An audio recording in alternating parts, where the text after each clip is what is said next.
انسانی حقوق کی عالمی تنظیم ایمنسٹی انٹرنیشنل نے اپنی رپورٹ میں دنیا بھر میں انسانی حقوق کی بگڑتی صورتحال پر شدید تشویش کا اظہار کیا ہے۔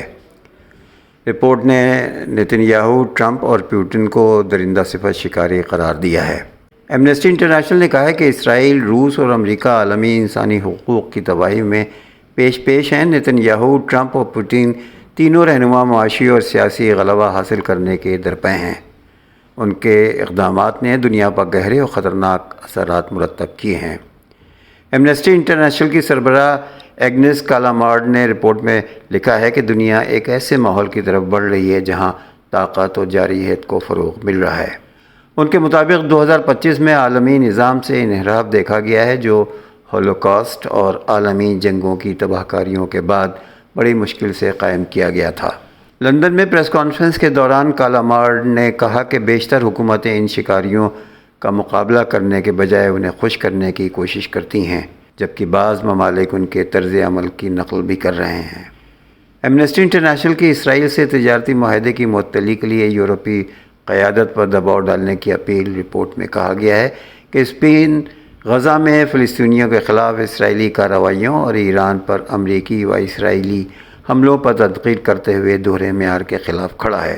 ایمنسٹی انٹرنیشنل کی رپورٹ کے مطابق دنیا بھر میں آمرانہ طرز حکمرانی میں اضافہ ہوا ہے اور بیشتر ممالک میں بنیادی شہری آزادیوں پر حملے ریکارڈ کیے گئے ہیں۔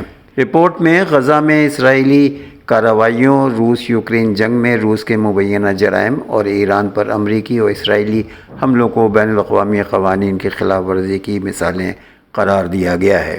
رپورٹ میں برطانیہ پر بھی فلسطین کے حق میں آواز اٹھانے والی تحریکوں کے خلاف کریک ڈاؤن کا الزام عائد کیا گیا ہے، جبکہ طالبان کو افغانستان میں خواتین کے خلاف مزید امتیازی اقدامات کا ذمہ دار ٹھہرایا گیا ہے۔ ایمنسٹی کے مطابق دنیا بھر میں جاری تنازعات کے باعث ہزاروں افراد جان کی بازی ہار چکے ہیں، جس میں غزہ، لبنان، ایران اور یوکرین شامل ہیں۔ رپورٹ میں کہا گیا ہے کہ مشرقی وسطیٰ کے تنازعات قانون کی حکمرانی کے خاتمے اور جنگ و تشدد کی معمول بنانے کا نتیجہ بن گیا ہے۔ رپورٹ میں کچھ مثبت پہلوؤں کی نشاندہی بھی کی گئی ہے، جس میں نوجوان نسل کی جانب سے احتجاج، بین الاقوامی عدالت انصاف میں اسرائیل کے خلاف کیسز، انٹرنیشنل کرمنل کورٹ کی جانب سے کارروائیاں اور یوکرین سے متعلق خصوصی ٹریبونل جیسے اقدامات شامل ہیں۔ ایمنسٹی کی اس رپورٹ سے پوری دنیا میں ہلچل مچ گئی ہے، کیونکہ جو تین دگگج ہیں دنیا کے، ان کے نام کو ان کو شکاری کہا گیا گا۔